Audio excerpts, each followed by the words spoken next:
No, ideme na to. Nech si pomenujem projekt, dajme tomu Gripper. Na toto budeme používať robota IRB 1100 a keď dáte create, tak si vyberte toho druhého robota, čo vybehne, lebo toho používal Minčak.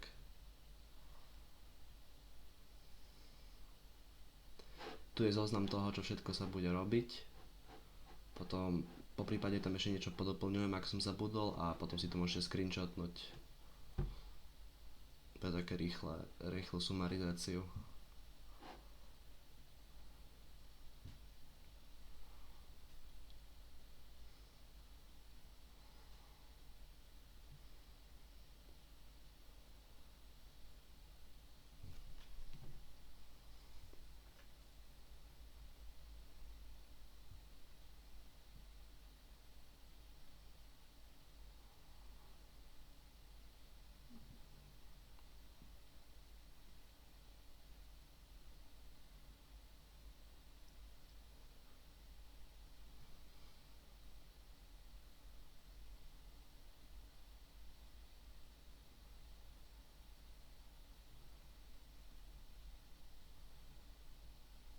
Vyberám druhého robota.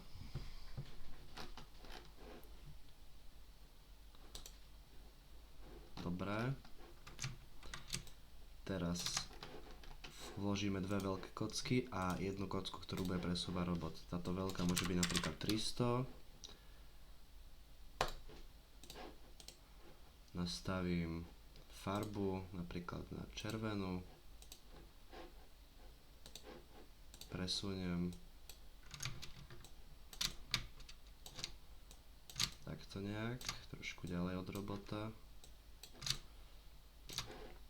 Skopírujem, alebo tu dám duplicate. Toto minúčko zatvorím.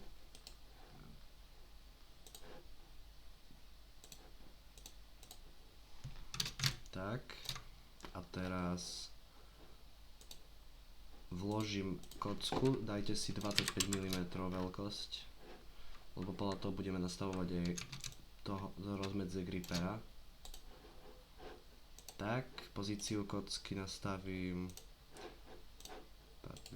pozíciu kocky dám tu. Farbu môžeme dať napríklad takúto modrú.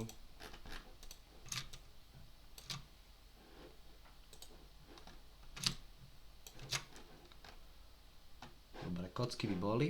Teraz dôležitá vec, tu pôjdete pravým,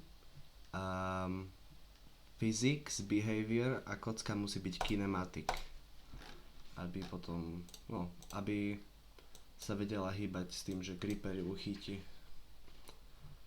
Myslím, že preto sa to robilo, Minčak to tak mal nastavené. Takže teraz vytvorím smart component, som v záložke modeling smart component. Zatiaľ nič nejdem robiť, ale importnem si ešte z kategórie Smart Gripper ABB Smart Gripper. Tento variant môžeme nechať, servo fingers, presuniem ho do Smart komponentu a potom ešte ho presuniem do robota, že updatenem pozíciu na robota, ale zároveň je súčasťou toho Smart komponentu. Takto to je dôležité, aby to bolo. Toto môžem zatvoriť. Takže máme vytvorený Smart komponent. Teraz targety. Dám teach target, teraz je robot v defaultnej pozícii, v tej najlepšej, predpokladám. Takže ho naučím takýto target.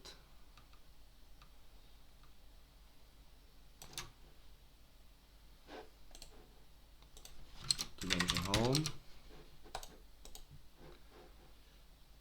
Ešte teoreticky by sa to dalo nejak otočiť, alebo... Dobre, tak to nebudem radšej robiť. Dobre. A skopírujem tento target, to bude pozícia 1.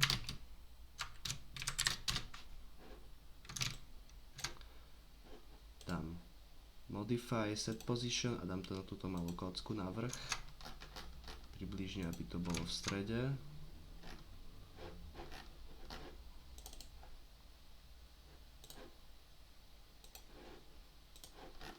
Tak. Sice to nie je dobrá orientácia, ale neviem, ako to mám nastaviť, aby to bolo presne dobre. Potom, keď tak si to môžete poupravovať, keď viete, jak na to. Ja som to nechal už tak. Som sa s tým dlho babral. Dobre, urobím pozíciu 2. Presuniem, dám to vyššie. Vyskúšam, či sa target dostane do všetkých pozícií. To by mohlo ísť trochu nižšie a doprava.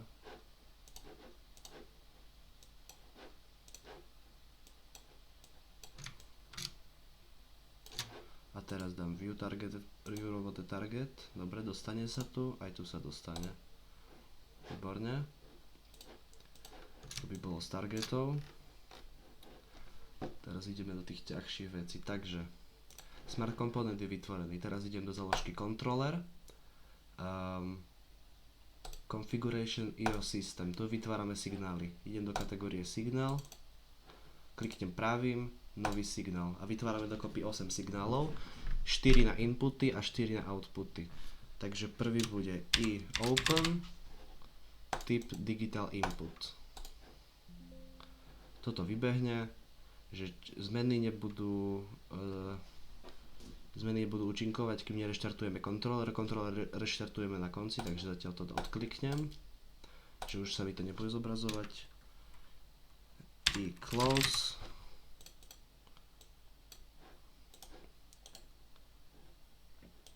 Dobre, dva signály. Attach.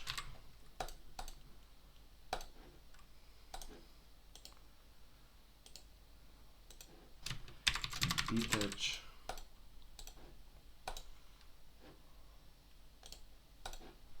Open.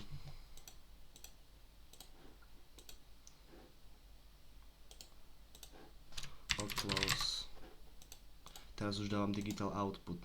To, čo začína očkom je output, ičkom je input. Attach.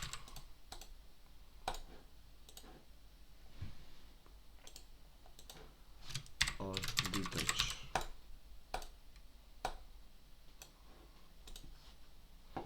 Tak, teraz reštartujem kontroler.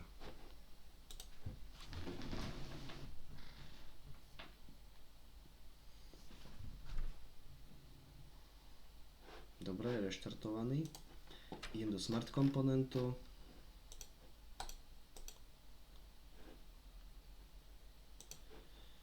Teda idem Simulation a tu mám Station Logic a tu vidím celú tú stanicu. No, s čím môžeme pracovať. Je tu Smart komponent a je tu IRB robot. Takže teraz si namapujeme signály, že ktorý input súvisí s ktorým, alebo takže ktoré inputy sú k ktorým outputom. Takže open, open, close, close, attach, attach, detach, detach. A dvakrát sa kliknem do Smart komponentu a tu máme inputy, outputy a potom v strede, keď kliknete pravým, máte rôzne veci, čo sa tu dajú pridávať. Používame konkrétne záložky Manipulators a Actions. Z Manipulators si vyberte dvakrát Join Mover. Prvý, druhý. Trošku odzumujem. A z Actions vybrať Attacher a Detacher.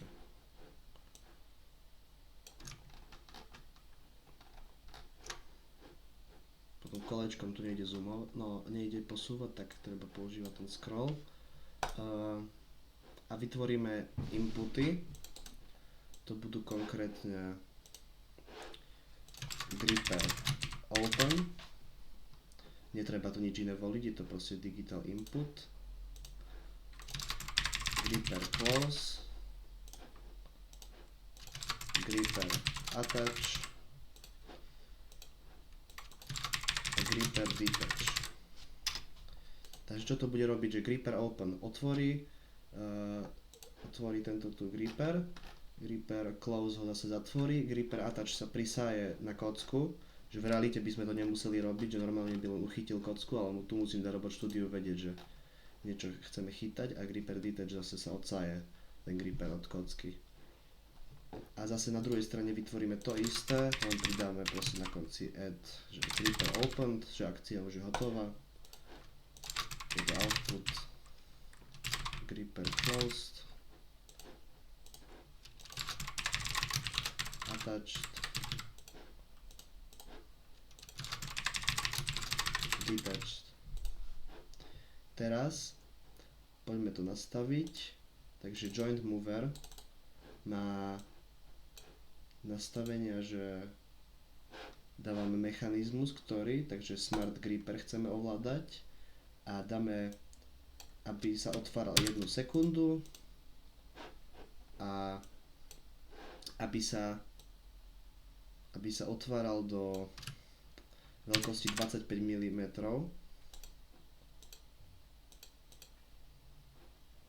No, polomer toho otvárania bude 25 mm, takže dokopy sa otvorí až 50 mm. Apply. Teraz keď tento druhý si dám settingy, zase si dám smart gripper 1 sekundu a teraz sa otvorí do 12,5 mm polomer, takže dokopy to bude 25 mm otvorené, lebo sme robili 25 mm kocku, aby sa tam presne zmestila do toho gripera. Apply.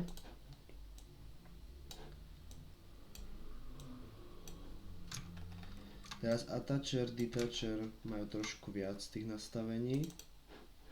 Vyberám parent, to je znova smart gripper, flange, to potom automaticky nabehne, už tu je, že servo, neviem, takéto je trochu dobugované a child dávame tú tretiu kocku, ja to potom premenujem, zatiaľ to je part 3, tá malá kocka, ktorú budeme posúvať. Mount môžeme dať na true. Detacher, tu stačí len dieťa dať, takže to je tá kocka, ktorú budeme púšťať. Apply. A keep position môže ísť na false. Alebo, dobre, aha, takto, dobre, áno, keep position nechám na true.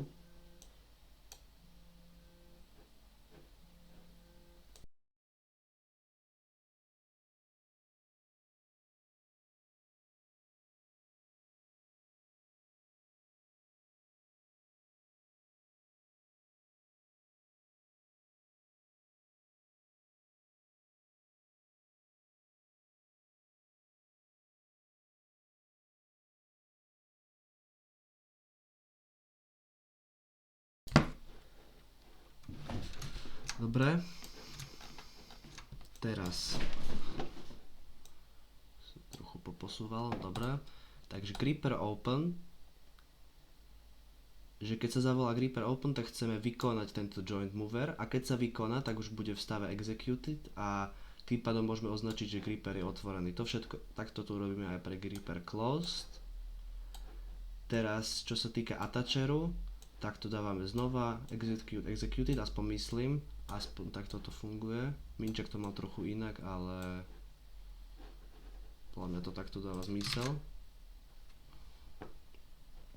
A to by malo byť všetko z tohto smart komponentu. A teraz tu vrátim. Takto si to narovnajte. Open. No, nastavte si to tak, že by robot bol na ľavej strane a komponent na pravej. A potom proste spájte vnútorné s vnútorným a vonkajšie s vonkajším. To je dosť jednoduchá vec. A teraz môžeme otestovať smart komponent, otvoriť gripper, otvorený, close, zatvorený a vidíte, že išlo to do tých 12,5 mm a tu je tých 25 mm, ako sme si navolili. Tu sú potom akcie na attach, detach. Dobre. Teraz môžeme vytvoriť, toto je dokončené, otestovali sme gripper, ideme vytvoriť path. Takže máme pozíciu 1, pozíciu 2. To je taká divná pozícia, no, potom to keď tak opravím, ale nechce sa mi veľmi riešiť tie pozície, kým to funguje. Takže proste vytvorím path Pomenujem to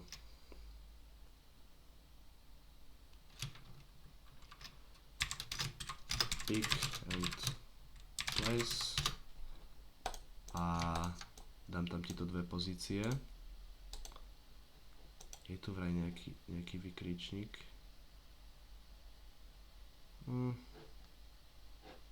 Dobre, zatiaľ to nejdem riešiť.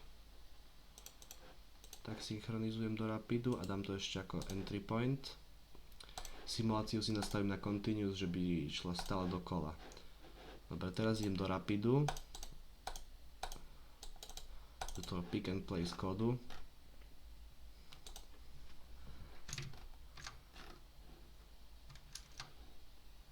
Takže zatiaľ tu je len, že sa presunie z jednej pozície na druhú, môžem to vyskúšať.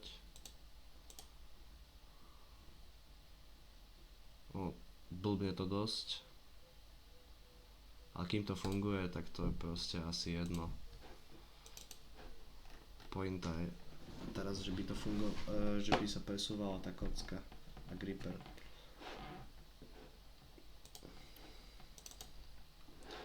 Takže logika toho kódu bude taká, že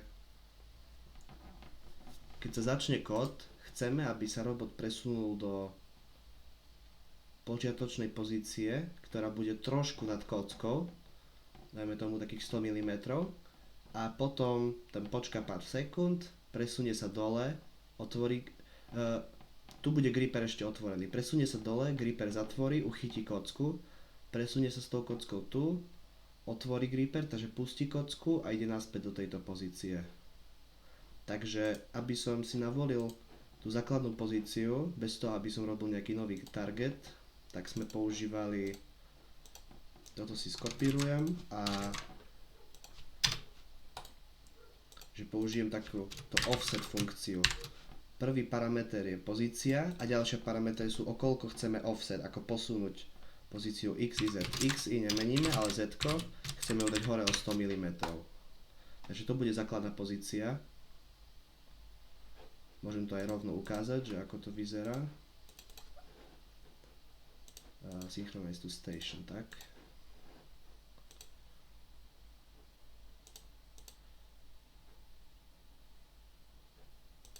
Tak sa to ešte neupdatelo. Aha, nejak to zmizlo. Ok, tak ešte raz to spravím.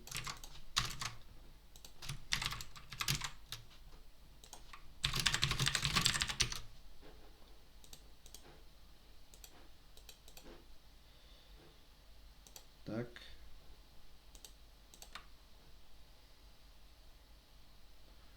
No, ide to rýchlo, ale proste dostane sa tu a dole.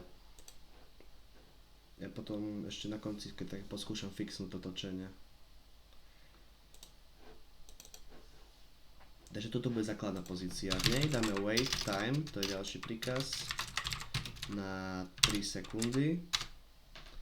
Potom sa presunie normálne do prvej pozície a tam počká takú sekundu. Alebo dajme všade 3 sekundy, nech to pomaly pekne vidno, ako to prebieha. A teraz používame setDO, takže setneme digitálny output. Máme tiež 4 outputy vytvorené o close. Chceme, aby sa na nulu, keďže nechceme, aby sa zatvoril, chceme, aby bol otvorený. Aha, tu ide čiarka, set o close čiarka 0, set o open a chceme, aby sa otvoril, takže to dáme na jedničku a to isté pre attach a detach. Chceme, aby bol detach na 0, keďže chceme uchytiť tú kocku, takže attach bude na jednotke. Aha, pardon, o close bude jednotka a open 0, keďže zatvárame to a attachujeme to. Tak, chytil to, zase dám wait time 3 sekundy, presunie sa do pozície 2, wait time 3 sekundy, toto skopírujem a prehodím nuly jednotky, čiže tú kocku pustí, počka 3 sekundy a ide znova na defaultnú pozíciu.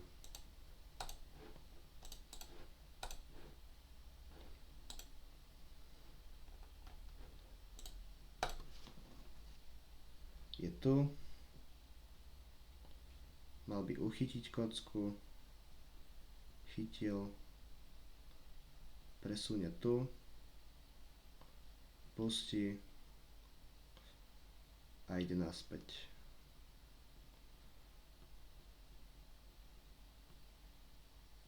Akurát tuto je trochu dobugované, že tá kocka je vizuálne sem, ale on je, keď ju uchytí, tak ako keby bola stále tu. Tak to môžeme spraviť trochu inak. Najprv ešte znížim rýchlosti toho prenosu na 200, že by to vyzeralo tak normálne. A keď príde do tej pozície, kde púšťa kocku, tak nech ju pustí a potom nech ju znova chytí, že ju bude presúvať naspäť.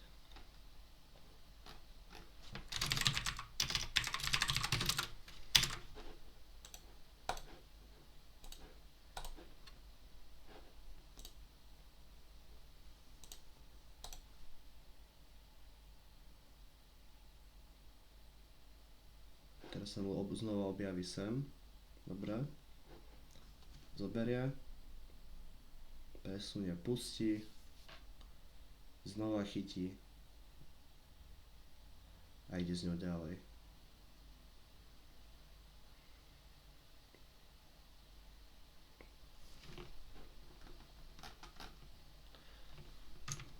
Nie je to najlepšie uchytené, lebo s tými targetmi neviem tak dobre pracovať, takže toto zblblo akurát, ale zvyšok máme hotový.